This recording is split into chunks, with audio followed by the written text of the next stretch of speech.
ಎಲ್ಲರಿಗೂ good morning. ಹಾಗೆ ನನ್ನ ಕತೆ ನಿಮ್ಮ ಜೊತೆ ಎಂತಿ ನಿಮ್ಮ ತೀರ್ಥಶಿವು ಎನ್ನುವ ನನ್ನ ಚಾನಲ್ಗೆ ನಿಮ್ಮೆಲ್ಲರಿಗೂ ಹೃತ್ಪೂರ್ವಕ ಸ್ವಾಗತ. ಮನಸ್ಸಲ್ಲಿ ಚೂರು ಜಾಗ ಬೇಕಿದೆ ಕಥೆಯ ಮುಂದುವರೆದ ಭಾಗವಿದು. ಋತ್ವಿ ಕೆಲಸಕ್ಕೆ ಸೇರಿ 1 ತಿಂಗಳು ಕಳೆದು ಮೊದಲ ತಿಂಗಳ ಸಂಬಳ ಪಡೆದು ಅಕ್ಕನೊಂದಿಗೆ ಚೆನ್ನಾಗೇ ಎಂಜಾಯ್ ಮಾಡಿ ಮಾರನೇ ದಿನ ರಾಖಿ ಹಿಡಿದುಕೊಂಡು ಖುಷಿ ಖುಷಿಯಾಗಿ ಆಫೀಸ್ಗೆ ಬಂದು ಹುಡುಗರಿಗೆ ರಾಖಿ ಕಟ್ಟಿ ಕುಶಾಲ್ ಎನ್ನುವ ಹುಡುಗನಿಗೆ ಆತ ತನ್ನ ಪ್ರೇಯಸಿಗೆ ಪ್ರೇಮ ನಿವೇದನೆ ಮಾಡಲು ಸಹಾಯ ಮಾಡುತ್ತಾ ತಾನೇ ಅವನ ಪ್ರೇಯಸಿಯ ಹಾಗೆ ನಟನೆ ಮಾಡುವಾಗ ಅದೇ ಆಫೀಸ್ಗೆ ಋಷ್ ಬರ್ತಾನೆ. ಇದೇನು ಆಫೀಸಾ, ಫಿಶ್ ಮಾರ್ಕೆಟಾ? ನಿಮ್ಮ ಪ್ರೀತಿ ಪ್ರೇಮ ಪ್ರಣಯವನ್ನು ನನ್ನ ಆಫೀಸಿನಿಂದ ಆಚೆ ಇಟ್ಕೊಳ್ಳಿ. ಇನ್ಮುಂದೆ ಈ ಆಫೀಸ್ಗೆ ಮಿಸ್ಟರ್ ವಾಮನ್ ಬರಲ್ಲ. ಪೂರ್ತಿ ಆಫೀಸ್ ನನ್ನ ಕಂಟ್ರೋಲ್ನಲ್ಲೇ ಇರುತ್ತೆ. ನೀವೆಲ್ಲ ನನ್ನ ಅಂಡರ್ನಲ್ಲಿ ಕೆಲಸ ಮಾಡಬೇಕು. Go back to your work ಎಂದು ತನ್ನ ಕಂಚಿನ ಕಂಠದಲ್ಲಿ ಅಬ್ಬರಿಸಿ ವಾಮನ್ ರವರ ಕ್ಯಾಬಿನ್ಗೆ ಹೋಗುತ್ತಾನೆ ಋಷ್. ಆಗ ಪೆಚ್ಚು ಮೋರೆ ಹಾಕಿದ ಋತ್ವಿ, ಏನು ಈ ಕಾಮುಕ ಇನ್ಮೇಲೆ ಇಲ್ಲೇ ಇರ್ತಾನಾ? ಹಾಗಾದರೆ ನಾನಿಲ್ಲಿ ಕೆಲಸ ಮಾಡಲ್ಲ. ಈಗಲೇ ರೆಸಿಗ್ನೇಷನ್ ಲೆಟರ್ ರೆಡಿ ಮಾಡಿ ಅವನಿಗೆ ಕೊಟ್ಟು ಕೆಲಸ ಬಿಟ್ಟು ಹೋಗ್ತೀನಿ ಎಂದು ತೀರ್ಮಾನ ಮಾಡಿ ಬೇಗ ಬೇಗ ರೆಸಿಗ್ನೇಷನ್ ಲೆಟರ್ ಟೈಪ್ ಮಾಡಿ ಋಷ್ನ ಕ್ಯಾಬಿನ್ ಬಾಗಿಲು ಬಡಿದು ಮೇ ಐ ಕಮಿನ್ ಸರ್ ಎಂದರೆ, ಗೊತ್ತಿತ್ತು ಕಣೆ ನೀನು ಬಂದೇ ಬರ್ತೀಯ ಅಂತ ಗೊತ್ತಿತ್ತು. ಜೊತೆಗೆ ರೆಸಿಗ್ನೇಷನ್ ಲೆಟರ್ ಕೂಡ ತಂದಿರ್ತೀಯ ಅಲ್ವಾ? ಆದರೆ ಅಷ್ಟು ಬೇಗ ಅಷ್ಟು ಸುಲಭವಾಗಿ ನಿನ್ನನ್ನು ಬಿಟ್ಟು ಬಿಡ್ತೀನಾ? ಪಾಪ ಮೇಡಮ್ಗೆ ಈಗಷ್ಟೇ ಒಂದು ಪ್ರಪೋಸ್ ಬೇರೆ ಬಂತು. ಮೊದಲು ಅವನನ್ನು ಆಫೀಸಿನಿಂದ ಆಚೆಗೆ ಕಳುಹಿಸುವೆ, ಮತ್ತೆ ನಿನ್ನ ಕತೆ. ನೀನು ನನಗೆ ಪರಿಚಯ ಆದಾಗ ಕೊಟ್ಟಿರುವ ಏಟುಗಳನ್ನು ಮರೆತಿಲ್ಲ ಕಣೆ ನಾನು. ನಿನ್ನೆ ಬೇರೆ ನನ್ನ ಕೆನ್ನೆ ಮೇಲೆ ಕೊಟ್ಟಿದ್ದೀಯಾ, ಅದನ್ನೆಲ್ಲ ವಾಪಸ್ ಕೊಡಬೇಕು ಅಂದರೆ ನೀನು ಇಲ್ಲಿಯೇ ಇರಬೇಕು ಎಂದು ವ್ಯಂಗ್ಯವಾಗಿ ನಕ್ಕ ಋಷ್ ಎಸ್ ಕಮಿನ್ ಎನ್ನುತ್ತಾನೆ.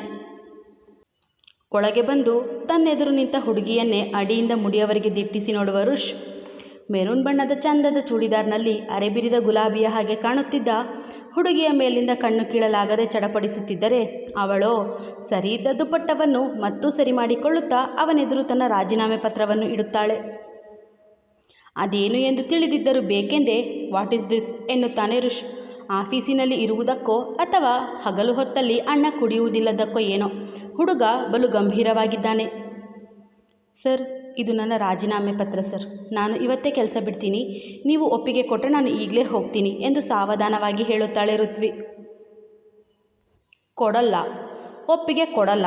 ನೀನು ಕೆಲಸ ಬಿಟ್ಟು ಹೋಗುವುದಕ್ಕೆ ನಾನು ಒಪ್ಪಿಗೆ ಕೊಡಲ್ಲ ಎಂದು ಗಂಭೀರವಾಗಿ ಹೇಳಿದ ಋಷ್ ಕಾಲು ಮೇಲೆ ಕಾಲು ಹಾಕಿ ಕುಳಿತು ಗತ್ತಿನಿಂದ ತನ್ನತ್ತ ನೋಡಲು ಕೆರಳಿದ ಋತ್ವಿ ಬಾಯಿ ಬಿಟ್ಟು ಅಪಶಬ್ದ ಉದುರಿಸುವ ಮೊದಲು ತನ್ನ ಕೋಪವನ್ನು ನಿಗ್ರಹಿಸಿಕೊಳ್ಳುತ್ತಾ ತನ್ನ ಮಾತಿನಲ್ಲಿ ಮೃದುತ್ವ ತಂದುಕೊಳ್ಳುತ್ತಾ, ಯಾಕೆ ಸರ್ ಬಿಡಲ್ಲ?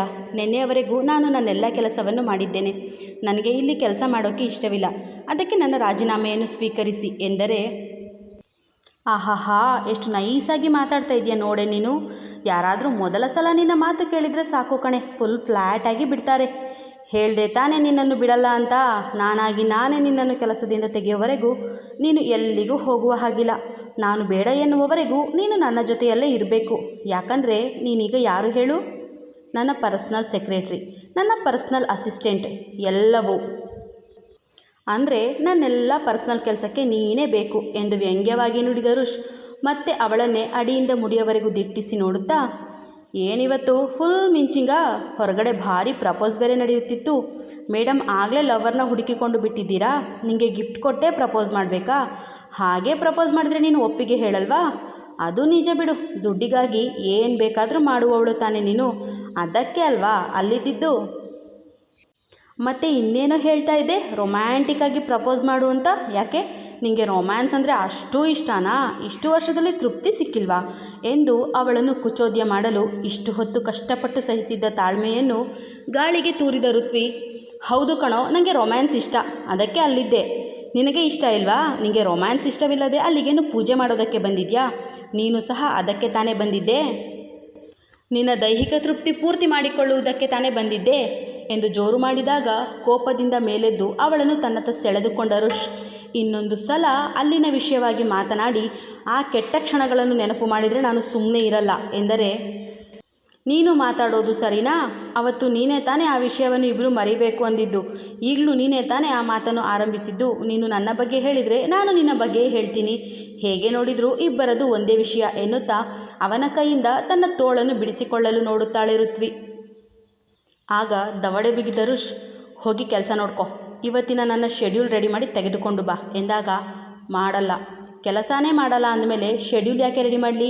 ನೀನೀಗ ನನ್ನನ್ನು ಬಿಡು, ನಾನು ಮನೆಗೆ ಹೋಗ್ತೀನಿ, ಬೇರೆ ಎಲ್ಲಾದರೂ ಕೆಲಸ ಹುಡುಕಿಕೊಂಡು ಹೋಗ್ತೀನಿ ಹೊರತು ನಿನ್ನ ಕೈ ಕೆಳಗೆ ಕೆಲಸ ಮಾಡಲ್ಲ. ನನ್ನ ಕೈ ಬಿಡೋ, ನಾನು ಹೋಗ್ತೀನಿ ಎನ್ನುವ ಋತ್ವಿಯ ತೋಳನ್ನು ಇನ್ನಷ್ಟು ಬಿಗಿಯಾಗಿ ಹಿಡಿದ ರುಷ್ ಅವಳನ್ನು ಹಿಡಿದ ಭಂಗಿಯಲ್ಲಿಯೇ ಫೈಲ್ಗಳ ಕಪಾಟಿನ ಬಳಿ ಹೋಗಿ ಋತ್ವಿಯ ಹೆಸರಿದ್ದ ಫೈಲ್ ತೆಗೆದು ಅವಳನ್ನು ಅಲ್ಲಿಯೇ ಇದ್ದ ವಿಸಿಟರ್ ಸೋಫಾ ಮೇಲೆ ತಳ್ಳಿ ಅವಳು ಏಳುವ ಮೊದಲೇ ಅವಳ ಪಕ್ಕ ಕುಳಿತರೆ ಅವನನ್ನೇ ಸುಡುವ ಹಾಗೆ ನೋಡುವ ಋತ್ವಿ, ಹಂದಿ ಥರ ಇದೆಯಾ ಅಂತ ನನ್ನನ್ನು ತಳ್ಳಿ ದೂಡ್ತಾ ಇದೆಯಾ ಎಂದು ಮೇಲೇಳಲು ನೋಡಿದಾಗ ಬಲವಾಗಿ ಅವಳ ಕೈ ಹಿಡಿದು ಅಲ್ಲಿಯೇ ಕೂರಿಸಿದ ರುಷ್ ಫೈಲ್ ಕೊಟ್ಟು ಇದನ್ನು ಓದು ಎಂದಾಗ ಅವನಿಂದ ಬಿರುಸಾಗಿ ಫೈಲ್ ಪಡೆದು ಅದರಲ್ಲಿದ್ದ 4 ಹಾಳೆಗಳನ್ನು ತಿರುಗಿಸಿದ ಋತ್ವಿ, ಇದು ಅವತ್ತು ನಾನು ಸಹಿ ಹಾಕಿದ ಕಾಂಟ್ರಾಕ್ಟ್ ಪೇಪರ್ಸ್ ಅಷ್ಟೇ ಎಂದು ಉದಾಸೀನವಾಗಿ ಹೇಳಿದಾಗ ತುಟಿ ಅಂಚಲ್ಲೇ ನಕ್ಕ ರುಷ್, ಹೌದು ಕಣೆ ಬಿಳಿ ಹೆಗ್ಣ, ಇದು ಅದೇ ಪೇಪರ್ಸ್, ನೀನು ಸೈನ್ ಹಾಕಿ ಕೊಟ್ಟ ಅದೇ ಪೇಪರ್ಸ್. ಇದರಲ್ಲಿ ನೀನು ಕನಿಷ್ಠ 1 ವರ್ಷ ನಮ್ಮಲ್ಲೇ ಕೆಲಸ ಮಾಡಬೇಕು. ಹಾಗೂ ನಿನಗೆ ನಮ್ಮ ಆಫೀಸ್ನಲ್ಲಿ ಕೆಲಸ ಮಾಡಲು ಇಷ್ಟವಾಗದೆ ಹೋದರೆ ಮೊದಲ ತಿಂಗಳ ಸಂಬಳ ಪಡೆಯುವ ಮೊದಲೇ ಬಿಟ್ಟು ಹೋಗಬೇಕು. ಅಕಸ್ಮಾತ್ ಸಂಬಳ ಪಡೆದ ನಂತರ ನೀನು ಕೆಲಸ ಬಿಡುವುದೇ ಆದರೂ ನೀನೇ ನಮಗೆ 1 ಕೋಟಿ ನಷ್ಟದ ಹಣವೆಂದು ಕೊಡಬೇಕು ಎಂದು ಬರೆದಿದೆ. ಆದರೆ ನೀನೇ ಇದನ್ನು ಸರಿಯಾಗಿ ಗಮನಿಸಿಲ್ಲ ಅನಿಸುತ್ತೆ. ಸರಿಯಾಗಿ ಓದಿ ನೋಡು ಎಂದು ಬಹಳ ಕೂಲಾಗಿ ಹೇಳುತ್ತಾನೆ. ಈಗ ತಲೆ ಮೇಲೆ ಕಲ್ಲು ಬಿದ್ದಂತೆ ಆಗಿದ್ದು ಮಾತ್ರ ಋತ್ವಿಗೆ. ಮೋಸ, ಇದು ಮೋಸ. ನಾನು ಸರಿಯಾಗಿ ಓದಿದ ನಂತರವೇ ಸೈನ್ ಹಾಕಿದ್ದು. ಆಗ ಕಂಪನಿಗೆ ಪ್ರಾಮಾಣಿಕವಾಗಿ ಕೆಲಸ ಮಾಡಬೇಕು ಅಂತ ಮಾತ್ರವೇ ಇದ್ದಿದ್ದು ಎಂದು ಅಳುವ ಮುಖ ಮಾಡುವ ಋತ್ವಿಯ ಕೈಗೆ ತನ್ನ ಖರ್ಚಿಪ್ ಕೊಟ್ಟ ರುಷ್, ಹೌದು ಕಣೆ, ನೀನು ಮೊದಲು ಸೈನ್ ಹಾಕುವಾಗ ಅಷ್ಟೇ ಇದ್ದಿದ್ದು. ಆದರೆ ನಾನವತ್ತು ಆಫೀಸಿಗೆ ಬಂದು ಹೋಗುವಾಗ ಅರ್ಜೆಂಟಾಗಿ ಎಲ್ಲ ಸ್ಟಾಫ್ ಹತ್ತಿರ ಒಂದೊಂದು ಪೇಪರ್ಗೆ ಸೈನ್ ಹಾಕಿಸಿದೆ ಅಲ್ವಾ? ಅದೇ ನನ್ನನ್ನು ಕಂಡ ಕೂಡಲೇ ಪೂರ್ತಿ ಆಫೀಸ್ ಹುಲಿಯನ್ನು ಕಂಡ ಜಿಂಕೆಯ ಹಾಗೆ ಹೆದರಿ ಬೆದರಿ ಏನೊಂದು ಕೇಳದೆ ಸೈನ್ ಹಾಕಿ ಕೊಡುವಾಗ ನೀನು ಸಹ ಹಾಗೆ ಸೈನ್ ಹಾಕಿ ಕೊಟ್ಟಲ್ಲ ನೋಡು. ಆಗ ಇಟ್ಟಿದ್ದು ಈ ಎಕ್ಸ್ಟ್ರಾ ಫಿಟ್ಟಿಂಗ್ನ, ಅದು ಕೂಡ ನಿನಗಾಗಿ, ಓನ್ಲಿ ಫಾರ್ ಯು ಕಣೆ ಎಂದು ಮತ್ತೆ ನಕ್ಕು ತನ್ನ ಸೀಟಿನ ಬಳಿ ಹೋಗುವ ರುಷ್ನ ಎದುರು ಕೋಪದಲ್ಲಿ ನಿಂತ ಋತ್ವಿ ಕಾಂಟ್ರಾಕ್ಟ್ ಪೇಪರ್ಸ್ಗಳನ್ನು ಹರಿದು ಅವನ ಮೇಲೆ ಎಸೆದು, ಈಗೇನು ಮಾಡ್ತೀಯಾ? ನಿನ್ನ ಪೇಪರ್ಸ್ ಎಲ್ಲ ಚಿಂದಿ ಎಂದು ಗರ್ವದಿಂದ ನಕ್ಕರೆ ಒಡನೆಯೇ ಅವಳ ನಡು ಬಳಸಿ ತನ್ನತ್ತ ಸೆಳೆದುಕೊಂಡು ತನಗೆ ಒತ್ತಿಕೊಂಡ ಹಾಗೆ ನಿಂತ ರುಷ್, ನಿನ್ನ ಕಣ್ಣಿಗೆ ನಾನು ಜೋಕರ್, ಗಾಂಪ, ಗಮಾರನ ಹಾಗೆ ಕಾಣುತ್ತಾ ಇದ್ದೀನಾ? ಒರಿಜಿನಲ್ ಪೇಪರ್ಸ್ನ ನಿನಗೆ ಕೊಡುವುದಕ್ಕೆ ನಾನೇನು ನಿನ್ನ ಹಾಗೆ ಪೆದ್ದ ಅಲ್ಲ. ಈ ನಾಟಕವನ್ನು ಬಿಟ್ಟು ಹೋಗಿ ಕೆಲಸ ಮಾಡು ಅಥವಾ 1 ಕೋಟಿ ದುಡ್ಡು ರೆಡಿ ಮಾಡು ಎನ್ನುತ್ತಾನೆ. ಆಗ ಋತ್ವಿ, ಅಷ್ಟು ದೊಡ್ಡ ಮೊತ್ತದ ಹಣ ನನ್ನ ಹತ್ರ ಇಲ್ಲ. ನೀನು ಹೀಗೆಲ್ಲ ಆಡಿದರೆ ನಾನು ನಿವಿಯಾಕ್ಕನ ಹತ್ರ ನೀನು ಸತ್ಯ ಹೇಳ್ತೀನಿ ಅಷ್ಟೇ ಎಂದು ಬೆದರಿಕೆ ಹಾಕಲು ನೋಡಿದಾಗ, ಹೇಳ್ಕೊ ಹೋಗೆ, ನೀನು ನಿವಿ ಹತ್ರ ಹೇಳು, ನಾನು ಪೂರ್ತಿ ಆಫೀಸ್ ಸ್ಟಾಫ್ನ ಹತ್ರ ಹೇಳ್ತೀನಿ. ಹೋದರೆ ಇಬ್ಬರ ಮರ್ಯಾದೆ ಒಟ್ಟಿಗೆ ಹೋಗಲಿ ಬಿಡು, ನನಗೇನು ಸಮಸ್ಯೆ ಇಲ್ಲ. ಆದರೆ ನೀನು ವೇಶ್ಯೆ ಎಂದು ಜನಕ್ಕೆ ತಿಳಿದರೆ ಎಂದ ರುಷ್. ಋತ್ವಿಯ ಕಣ್ಣೀರು ಕೆನ್ನೆಗೆ ಜಾರಿದ್ದನ್ನು ಕಂಡು, ಅಂದರೆ ನೀನು ಹಿಂದೆ ವೇಶ್ಯೆಯಾಗಿದೆ ಎನ್ನುವುದನ್ನು ಜನರಿಗೆ ತಿಳಿದರೆ ಅವರೆಲ್ಲ ನಿನ್ನನ್ನು ಹೇಗೆ ನೋಡ್ತಾರೆ ಅಂತ ಒಮ್ಮೆ ಯೋಚನೆ ಮಾಡು. ಅದರ ಬದಲು ಒಂದೋ ದುಡ್ಡು ಕೊಟ್ಟು ಕೆಲಸ ಬಿಟ್ಟು ಹೋಗು ಅಥವಾ ಇಲ್ಲಿಯೇ ನಾನು ಹೇಳಿದಂತೆ ಕೇಳಿಕೊಂಡು ಕೆಲಸ ಮಾಡು ಎನ್ನುತ್ತಾನೆ. ಒಟ್ಟಿನಲ್ಲಿ ನನ್ನನ್ನು ಎಲ್ಲ ಕಡೆಯಿಂದ ಕಟ್ಟಿ ಹಾಕ್ತಾ ಇದೆಯಾ ಅಲ್ವಾ? ಯಾಕೆ ಹೀಗೆ ಮಾಡ್ತಾ ಇದೆಯಾ ನೀನು? ಪ್ಲೀಸ್ ನನ್ನನ್ನು ಬಿಟ್ಟು ಬಿಡು ಎಂದು ಕಣ್ಣೀರು ಹಾಕುವ ಋತ್ವಿಯ ಕಣ್ಣೀರನ್ನು ಒರೆಸಿ ಅಡ್ಡಡ್ಡ ತಲೆಯಾಡಿಸಿದ ರುಷ್, ಬಿಡಲ್ಲ, ನಾನಂತೂ ನಿನ್ನನ್ನು ಬಿಡಲ್ಲ, ನನಗೆ ನೀನು ಬೇಕು ಕಣೆ ಎಂದಾಗ ಅದೇ ಯಾಕೆ ಎಂದು ಕೇಳುತ್ತಾಳೆ ಋತ್ವಿ. ದ್ವೇಷ ಮಾಡೋಕೆ ಎಂದು ಥಟ್ಟನೆ ಉತ್ತರಿಸಿದ ರುಷ್ ಅವಳನ್ನೇ ದಿಟ್ಟಿಸಿ ನೋಡುತ್ತಾ, ನಿನ್ನನ್ನು ದ್ವೇಷ ಮಾಡೋಕೆ, ನನ್ನ ರೋಷ ತೀರಿಸಿಕೊಳ್ಳುವುದಕ್ಕೆ ನೀನು ಬೇಕು ನನಗೆ. ಅವತ್ತು ನನ್ನನ್ನು, ನನ್ನ ಪರಿಸ್ಥಿತಿಯನ್ನು ಮಿಸ್ಯೂಸ್ ಮಾಡಿಕೊಂಡು ನನ್ನಿಂದ ಹಣವನ್ನು ಕೂಡ ಪಡೆದು ಕೊನೆಗೆ ನನ್ನ ಗಂಡಸ್ತನದ ಬಗ್ಗೆ ಸವಾಲು ಹಾಕಿದೆ ಅಲ್ವಾ, ಅದಕ್ಕೆಲ್ಲ ಈ ರೀತಿ ಉತ್ತರ ಕೊಡ್ತೀನಿ ಎಂದವನಿಂದ ತನ್ನನ್ನು ಬಿಡಿಸಿಕೊಂಡು ದೂರ ಸರಿದ ಋತ್ವಿ ತುಟಿ ಕೊಂಕಿಸಿ ನಕ್ಕು, ಈಗಲೂ ನೀನು ಗಂಡಸರು ಮಾಡುವ ಕೆಲಸ ಮಾಡಿದ್ಯಾ? ಮೋಸದಿಂದ ಸೈನ್ ಹಾಕಿಸಿಕೊಂಡು ನನ್ನನ್ನು ಇಲ್ಲಿಯೇ ಇರುವಂತೆ ಮಾಡ್ತಾ ಇದೆಯಾ ಅಷ್ಟೇ. ಇಲ್ಲೇ ಇರ್ತೀನಿ, ಅದೇನು ಮಾಡ್ತೀಯೋ ಮಾಡ್ಕೊ, ನಾನೇನು ಹೆದರಲ್ಲ. 1 ವರ್ಷ ತಾನೇ, ಕಳೆದು ಬಿಡ್ತೀನಿ ಎಂದು ಬಾಗಿಲ ಬಳಿ ಹೋಗಲು, ಲೇ ಇವಳೇ, ತಿರುಗಿ ನೋಡೆ ಇಲ್ಲಿ ಎನ್ನುತ್ತಾನೆ ರುಷ್. ತಕ್ಷಣ ತಿರುಗಿ ನೋಡಿದ ಹುಡುಗಿಗೆ, 1 ವರ್ಷ ದೂರದ ಮಾತು, ಜಸ್ಟ್ 1 ತಿಂಗಳು ನನ್ನನ್ನು, ನಾನು ಕೊಡುವ ಟಾರ್ಚರನ್ನು ಸಹಿಸಿಕೊಂಡು ಬಿಡು, ನೋಡ್ತೀನಿ. ಈಗ ಹೋಗಿ ನಿನ್ನ ಬ್ಯಾಗ್ ತೆಗೆದುಕೊಂಡು ಬಾ ಎನ್ನುತ್ತಾನೆ ರುಷ್. ಆಗ ಋತ್ವಿ, ನನ್ನ ಬ್ಯಾಗ್ ಯಾಕೆ ಎಂದರೆ ರುಷ್, ಸುಮ್ಮನೆ ಹೋಗಿ ತಗೊಂಡು ಬಾ, ಪ್ರಶ್ನೆ ಮಾಡಬಾರ್ದು, ನನಗೆ ಇಷ್ಟ ಆಗಲ್ಲ ಎನ್ನುತ್ತಾ ತನ್ನ ಚೇರ್ ಮೇಲೆ ಕೂರುತ್ತಾನೆ.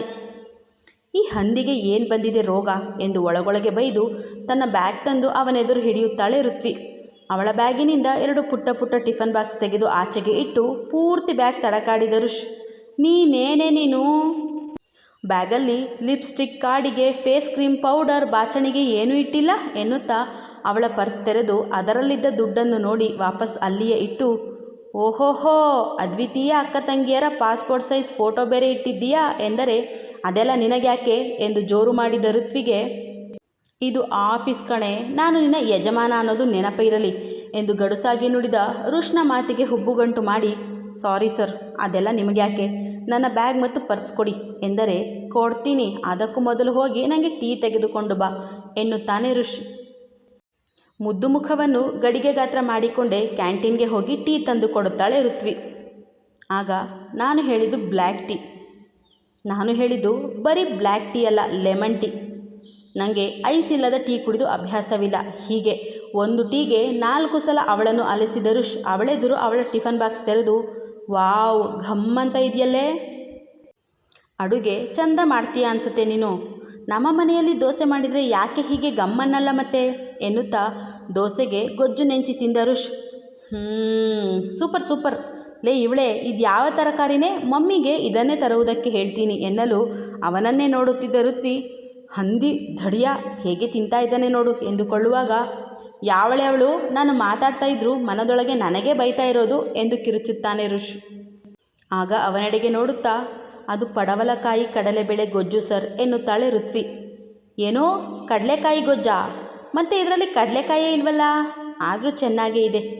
ಆದರೂ ನೀನು ಕಂಜೂಸ್ ಕಣೆ, 3 ದೋಸೆ ಎಲ್ಲಿಗೆ ಸಾಲುತ್ತೆ ನನಗೆ, ಇನ್ಮೇಲೆ ಟಿಫನ್ ತರುವಾಗ ನನಗೂ ಸೇರಿಸಿ 2 ಬಾಕ್ಸು ತೆಗೆದುಕೊಂಡು ಬಾರೆ, ನಾನು ಮನೆಯಲ್ಲಿ ಟಿಫನ್ ಮಾಡಲ್ಲ ಎಂದು ಆರ್ಡರ್ ಮಾಡಿದ ರುಷ್. ಆಗಲೇ ಅವನು ಯಾರೋ ನಿನಗೆ ಪ್ರಪೋಸ್ ಮಾಡಿದ ಅಲ್ವಾ, ಹೋಗಿ ಕರ್ಕೊಂಡು ಬಾ, ಅವನನ್ನು ಕೆಲಸದಿಂದ ತೆಗೆದು ಹಾಕ್ತೀನಿ. ಆಫೀಸಿನಲ್ಲಿ ಲವ್ ಪ್ರಪೋಸ್ ಮಾಡ್ತೀರಾ? ಅದು ನೀನು ಆಫೀಸ್ಗೆ ಬಂದು 1 ತಿಂಗಳು ಆಗಿದೆ ಅಷ್ಟೇ, ಅಷ್ಟು ಬೇಗ ನಿಮ್ಮಿಬ್ಬರಿಗೆ ಲವ್ವಾ ಎಂದು ಗಂಭೀರವಾಗಿ ಹೇಳಿದಾಗ, ಇಲ್ಲ ಸರ್, ನೀವು ತಪ್ಪು ತಿಳಿದುಕೊಂಡಿದ್ದೀರಾ. ಅವರು ಕುಶಾಲಣ್ಣ. ಅವರು ಪ್ರೀತಿಸುತ್ತಿರುವುದು ಅನುಷ್ಕಾ ಎನ್ನುವ ಹುಡುಗಿಯನ್ನು. ಅನುಷ್ಕಾಳಿಗೆ ಹೇಗೆ ಪ್ರಪೋಸ್ ಮಾಡಬೇಕು ಅನ್ನೋದನ್ನು ಪ್ರಾಕ್ಟೀಸ್ ಮಾಡ್ತಾ ಇದ್ರು ಅಷ್ಟೇ. ಅಷ್ಟೊತ್ತಿಗೆ ನೀವು ಬಂದ್ರಿ. ನಿಮಗೆ ಅನುಮಾನ ಇದ್ದರೆ ಅವರ ಕೈಯಲ್ಲಿ ನಾನು ಕಟ್ಟಿರುವ ರಾಖಿ ಇದೆ, ಒಮ್ಮೆ ನೋಡಿ. ನನ್ನಿಂದ ಅವರ ಕೆಲಸ ಹೋಗೋದು ಬೇಡ. ಅವರನ್ನು ನಂಬಿಕೊಂಡು ಅವರ ತಮ್ಮ ತಂಗಿ ಇಬ್ಬರೂ ಓದುತ್ತಿದ್ದಾರೆ. ಕುಶಾಲಣ್ಣ ನನ್ನನ್ನು ಸ್ವಂತ ತಂಗಿಯ ಹಾಗೆ ನೋಡ್ತಾರೆ ಅಷ್ಟೇ. ನಮ್ಮಿಬ್ಬರ ನಡುವೆ ಅಣ್ಣ ತಂಗಿಯ ಸಂಬಂಧದ ಹೊರತಾಗಿ ಬೇರೇನೂ ಇಲ್ಲ, ನನ್ನನ್ನು ನಂಬಿ ಎಂದು ಮನವಿ ಮಾಡುತ್ತಿದ್ದ ಋತ್ವಿಯನ್ನೇ ನೋಡುವ ರುಷ್. ಹೌದಾ, ನಿಜಾನಾ? ಹಾಗಾದರೆ ಸರಿ ಬಿಡು, ಆ ಹುಡುಗ ಕೆಲಸ ಮಾಡಿಕೊಂಡು ಹೋಗಲಿ. ನಾವಿಬ್ಬರು ಈಗ ನನ್ನ ಕನ್ಸ್ಟ್ರಕ್ಷನ್ ಆಫೀಸಿಗೆ ಹೋಗೋಣ ನಡಿ ಎನ್ನುತ್ತಾನೆ. ಆಗ ಋತ್ವಿ, ನಾನ್ಯಾಕೆ ಅಲ್ಲಿಗೆ ಎಂದರೆ, ನಾನು ಆಗಲೇ ಹೇಳಿಲ್ವಾ, ಏನು ಎತ್ತ ಅಂತೆಲ್ಲ ಕ್ವೆಶ್ಚನ್ ಮಾಡಬಾರ್ದು ಅಂತ. ನಾನು ನಿನ್ನ ಯಜಮಾನ, ನಾನು ಹೇಳ್ದಂತೆ ಕೇಳೋದು ನಿನ್ನ ಕರ್ತವ್ಯ. ನಾನು ಎಲ್ಲಿ ಕೆಲಸ ಹೇಳ್ತೀನಿ ಅಲ್ಲಿ ಕೆಲಸ ಮಾಡಬೇಕು ಅಷ್ಟೇ. ಇನ್ಮೇಲೆ ನಾನು ಹೇಳ್ದಂತೆ ಕೇಳಬೇಕು ನೀನು, ಅರ್ಥ ಆಯ್ತಾ? ನಡಿ ಹೋಗೋಣ ಎಂದು ರುಷ್ ಗದರಿದಂತೆ ನುಡಿದಾಗ, ಸಪ್ಪೆ ಮುಖ ಮಾಡಿದ ಋತ್ವಿ, ಸರ್, ಇವತ್ತು ನನಗೆ ಮಧ್ಯಾಹ್ನದ ಮೇಲೆ ರಜೆ ಬೇಕಿತ್ತು. ನೆನ್ನೆ ವಾಮನ್ ಸರ್ ಹತ್ತಿರ ರಜೆ ಕೇಳಿದ್ದೆ, ಇವತ್ತು ರಜೆ ಕೊಡಿ ಎನ್ನುತ್ತಾಳೆ. ಆಗ ಹುಬ್ಬು ಬೆಸೆದ ರುಷ್, ರಜೆ ಯಾಕೆ, ಈಗಷ್ಟೇ ನಾನು ಹೊಸ ಅಧ್ಯಾಯ ಸ್ಟಾರ್ಟ್ ಮಾಡಿದ್ದೀನಿ, ಆಗಲೇ ರಜೆ ಕೇಳ್ತಾ ಇದೆಯಾ ಎಂದರೆ, ಅಕ್ಕನ ಆಸ್ಪತ್ರೆಯಲ್ಲಿ ಕೆಲವರಿಗೆ ರಾಖಿ ಕಟ್ಟುವುದಕ್ಕೆ ಹೋಗಬೇಕು ಎನ್ನುತ್ತಾಳೆ. ಆಗ ಜೋರಾಗಿ ನಕ್ಕ ರುಷ್, ಗುಡ್, ಒಳ್ಳೆಯ ಕೆಲಸಕ್ಕೆ ಹೋಗ್ತಾ ಇದೆಯಾ, ಹೋಗು. ಇವತ್ತು ಮಧ್ಯಾಹ್ನದ ಮೇಲೆ ನಿನಗೆ ರಜೆ ಕೊಡ್ತೀನಿ. ನಾಳೆ ಬರುವಾಗ ಸ್ವಲ್ಪ ಹೊಟ್ಟೆ ತುಂಬ ಹೆಚ್ಚಾಗಿ ಊಟ ಮಾಡಿಕೊಂಡು ಗಟ್ಟಿಯಾಗಿ ಬಾ ಎಂದ ಕೂಡಲೇ ಅವನ ಎದುರಿದ್ದ ತನ್ನ ಟಿಫನ್ ಬಾಕ್ಸ್ ಮತ್ತು ತನ್ನ ಬ್ಯಾಗನ್ನು ತೆಗೆದುಕೊಂಡು ಮನೆಯ ಕಡೆ ಬರುತ್ತಾಳೆ ಋತ್ವಿ. ಅವಳ ಬೆದರಿದ ಕಣ್ಣು, ಹೆದರಿದ ಮುಖ ಕಂಡು ಇವನಿಗೆ ಮೋಜೆನಿಸಿತ್ತು. ಒಟ್ಟಿನಲ್ಲಿ ಎಣ್ಣೆ ಮಾಸ್ಟರ್ ಬಾಟ್ಲಿ ಬೇಬಿನ ಚೆನ್ನಾಗಿ ಕಾಡುವುದಕ್ಕೆ ಶುರು ಮಾಡಿದ್ದಾನೆ. ತನ್ನ ಮತ್ತು ರುಷ್ ಮಧ್ಯೆ ನಡೆದ ವಿಚಾರವನ್ನು ಅಕ್ಕನಿಗೆ ಹೇಳೋದೇ ಬೇಡ. ಸುಮ್ಮನೆ ಅವಳಿಗೂ ಬೇಸರ, ಯಾಕಂದರೆ ಅವಳಿಗೆ ಋಷಿ ಅಣ್ಣ ಅಂದರೆ ಬಹಳ ಇಷ್ಟ. ಈಗ ಅವರಿಬ್ಬರ ಮಧ್ಯೆ ನಾನು ಬಂದು ಅವರಿಬ್ಬರ ಸಹೋದರತ್ವಕ್ಕೆ ಧಕ್ಕೆ ಬರೋದು ಬೇಡ ಎಂದು ನಿರ್ಧಾರ ಮಾಡಿದ ಋತ್ವಿ ರಾಖಿ ಹಿಡಿದು ವಿಜಯ ಹಾಸ್ಪಿಟಲ್ಗೆ ಹೋಗುತ್ತಾಳೆ. ಮೊದಲು ಹೋಗಿದ್ದೆ ಫರ್ಹಾನ್ನ ನೋಡಲು. ಇವಳನ್ನು ಕಂಡ ತಕ್ಷಣ ಖುಷಿಯಿಂದ ಮೊಗವರಳಿಸಿದ ಫರ್ಹಾನ್ಗೆ, ಹಾಯ್ ಸರ್, ಹೇಗಿದ್ದೀರಾ? ಮತ್ತೆ ಇವತ್ತು ರಾಖಿ ಹಬ್ಬ ಅಲ್ವಾ, ಅದಕ್ಕೆ ನಿಮಗೆ ರಾಖಿ ಕಟ್ಟಲು ಬಂದೆ. ನನಗೆ ಸ್ವಂತ ಅಣ್ಣ ಇಲ್ಲ, ಆದರೆ ನಿಮ್ಮನ್ನು ನೋಡಿದರೆ ನನಗೊಬ್ಬ ಅಣ್ಣ ಇದ್ದಿದ್ರೆ ನಿಮ್ಮ ಹಾಗೆಯೇ ಇರುತ್ತಿದ್ದ ಅನಿಸುತ್ತೆ ಎಂದು ಮುದ್ದಾಗಿ ನಗುತ್ತಾ ಅವನೆದುರು ರಾಖಿ ಹಿಡಿಯುತ್ತಾಳೆ ಋತ್ವಿ. ಅವಳ ಮಾತಿನಿಂದ ಬಹುವಾಗಿ ನೊಂದ ಮನಸ್ಸನ್ನು ತಕ್ಷಣಕ್ಕೆ ಸ್ಥಿಮಿತಕ್ಕೆ ತೆಗೆದುಕೊಂಡ ಫರ್ಹಾನ್ ಕೂಡ ಸಣ್ಣಗೆ ನಗುತ್ತಾ ಅವಳೆದುರು ಕೈ ಚಾಚುತ್ತಾನೆ. ಅವನಿಗೆ ರಾಖಿ ಕಟ್ಟಿದ ಋತ್ವಿ ನಾನು ಇನ್ಮೇಲೆ ನಿಮ್ಮನ್ನು ಅಣ್ಣ ಅಂತಲೇ ಕರೀಲಾ ಎಂದು ಮನವಿ ಮಾಡಿದಾಗ ಮೌನವಾಗಿ ನಗುತ್ತಲೇ ಒಪ್ಪಿಗೆ ನೀಡಿದ ಫರ್ಹಾನ್, ಇವತ್ತು ಹೀಗೆಲ್ಲ ನಡಿಬಹುದು ಎನ್ನುವ ಸಣ್ಣ ಕಲ್ಪನೆ ಕೂಡ ನನಗಿರಲಿಲ್ಲ. ಅದಕ್ಕೆ ನಿಂಗೆ ಗಿಫ್ಟ್ ತರಲಿಲ್ಲ, ಇದನ್ನು ಬೇಡ ಅನ್ಬೇಡ ಎನ್ನುತ್ತಾ ಋತ್ವಿಗೆ 2,000 ನೋಟನ್ನು ಕೊಟ್ಟಾಗ, ಅಣ್ಣ ಈ ದುಡ್ಡು ಬೇಡ, ನನಗೊಂದು ಚಾಕ್ಲೇಟ್ ಕೊಟ್ಟರು ಸಾಕಿತ್ತು ಎನ್ನುತ್ತಾಳೆ. ಪರವಾಗಿಲ್ಲ, ಈಗ ಇದನ್ನು ತೆಗೆದುಕೋ, ಮತ್ತೆ ನಿವೇದಿತಾ ಹತ್ತಿರ ಚಾಕ್ಲೇಟ್ ಕೊಟ್ಟು ಕಳುಹಿಸುವೆ ಎಂದ ಫರ್ಹಾನ್ ಮಾತಿಗೆ ಸರಿ ಎಂದು ಅವನಿಂದ ಹಣ ಪಡೆದ ಹುಡುಗಿ ಅವನ ಕಾಲಿಗೆ ಬಿದ್ದು ಆಶೀರ್ವಾದ ಪಡೆದು ಬಾಯಣ್ಣ ಎಂದು ಆಚೆಗೆ ಬಂದು ಉಳಿದವರಿಗೂ ರಾಖಿ ಕಟ್ಟಿ ಮನೆಗೆ ಹೋಗುತ್ತಾಳೆ. ಇತ್ತ ಅವಳು ಕಟ್ಟಿದ ರಾಖಿಯನ್ನು ನೋಡುತ್ತಾ ಕಣ್ಣಿಂದ 2 ಹನಿ ಆಚೆಗೆ ಹಾಕಿದ ಫರ್ಹಾನ್, ನನ್ನ ಮನಸ್ಸಲ್ಲಿ ನಿನ್ನ ಮೇಲೆ ಇದ್ದದ್ದು ಪ್ರೀತಿಯೋ ಅಥವಾ ಆಕರ್ಷಣೆಯೋ ಎನ್ನುವ ಗೊಂದಲದಲ್ಲೇ ಇದ್ದಾಗ, ಅದೆರಡೂ ಬೇಡ, ನಮ್ಮ ನಡುವೆ ಸಹೋದರತ್ವ ಇರಲಿ ಎಂದು ನೀನೇ ಹೇಳಿಬಿಟ್ಟೆ. ಒಂದು ಪಕ್ಷ ನೀನು ನನ್ನೆದುರು ಸ್ನೇಹದ ಹಸ್ತ ಚಾಚಿದ್ದರೂ ಸ್ನೇಹ ಎಂದಾದರೂ ಪ್ರೀತಿಯಾಗಬಹುದು ಎನ್ನುವ ನಿರೀಕ್ಷೆ ಇಟ್ಟುಕೊಳ್ಳುತ್ತಿದ್ದೆ. ಆದರೆ ನೀನು ನನ್ನನ್ನು ಅಣ್ಣನ ಸ್ಥಾನದಲ್ಲಿ ನೋಡುವಾಗ ಆ ಸಂಬಂಧಕ್ಕೆ ನಾನು ಬೆಲೆ ಕೊಡ್ತೀನಿ ಋತ್ವಿ. ಇನ್ಮೇಲೆ ನಾನು ಸಹ ನಿನ್ನಲ್ಲಿ ಒಬ್ಬ ತಂಗಿಯನ್ನು ಕಾಣುತ್ತೇನೆ. ಅದರ ಹೊರತಾಗಿ ಬೇರಾವ ಭಾವನೆಗಳು ಮೂಡದಂತೆ ಎಚ್ಚರಿಕೆ ವಹಿಸುತ್ತೇನೆ. ಯಾವ ಹೂವು ಯಾರ ಮುಡಿಗೋ, ಯಾರ ಒಲವು ಯಾರ ಕಡೆಗೋ, ಯಾರ ಹೃದಯ ಯಾರಿಗೋ ಎನ್ನುವಂತೆ ನಿನ್ನ ಹೆಸರು ಯಾರ ಹಣೆಯಲ್ಲಿ ಬರೆದಿದೆಯೋ ಅವರಿಗೆ ನೀನು ಸೇರು. ಆದರೂ ನನ್ನ ಜೀವನದಲ್ಲಿ ಈ ಮನಸ್ಸು ಒಂದು ಹೆಣ್ಣನ್ನು ನೋಡಿ ಮೆಚ್ಚಿದ್ದು ಅಂದರೆ ಅದು ನಿನ್ನನ್ನೇ.